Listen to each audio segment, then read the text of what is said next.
Welcome, here I've got XIAOMI POCO F3 and I'm gonna show you how to turn on and off the camera mirror effect at this device. So at first we have to tap on the camera button to open it, and for now we are in the standard photo mode with the back camera.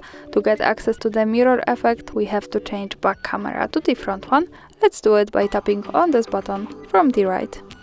So hi again, and now let's go to the right corner to this one. When we pick it, we get access to more options about the camera we can manage. Now let's move to the left side to the settings button to open the advanced camera settings, and here at the second page now we have mirror front camera option. So by using the button from the right we can turn it off or turn it on like that as we need. And that's all, thanks for watching, subscribe our channel and leave the thumbs up.